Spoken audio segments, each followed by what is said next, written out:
अरे देवा, अजून मटाराचं आणून ठेवलीस की काय? आता याचं काय करतेस? अगं मी छान यूपी बिहार स्टाईल मटर निमोना करते बघा. त्याच्यासाठी मटर सोलून घेतली आणि लांब लांब फोडी बटाट्याचे करून घेतली बघा. हिरवं वाटण करायला आलं, लसूण, हिरवी मिरची पाणी न टाकता त्याचा ठेचा तयार करून घ्यायचं बघा. आता हे सगळं छान ठेचा तयार करून घेतलं की आपल्याला तेल टाकून छान बटाटे परतून घ्यायचं बघा, किंवा आलू म्हणलं तर बी चालते बघा. थोडं तेल टाकून परतून घेतलं की नरम होते बघा.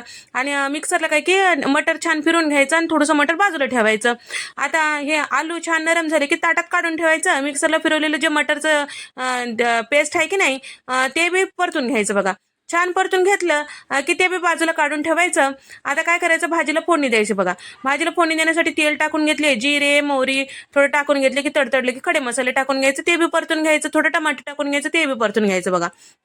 हे सगळं परतून घेतलं की हिरवं वाटण तयार करून घेतलं बघा.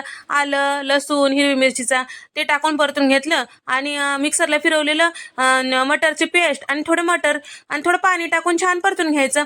त्याच्यानंतर परतून घेतलेले बटाटे टाकून घ्यायचं, ते बी छान मिक्स करून घ्यायचं. आणि याच्यामध्ये काय की हे हळद, गरम मसाला, धने पावडर, जिरे पावडर आणि काळे मिरे पूड हे सगळं टाकायचं. हे सगळं टाकलं की चवीपुरतं मीठ टाकायचं. मीठ टाकायचं विसरू नका बघा. आणि सगळं मिक्स केलं की झाकण लावून तेल साईडला सुटेपर्यंत वापरून घ्यायचं. गरजेपुरतं पाणी टाकून घ्यायचं आणि छान 1-2 मिनिटं शिजून घ्यायचं. आणि वरतून छान कोथिंबीर टाकायचं. सध्याला कोथिंबीरचं सीझन आहे म्हणून कोथिंबीर टाकायचं बघा. तयार झाला मटर निमोना. एकदा असं करून बघा, तुम्हाला बी लय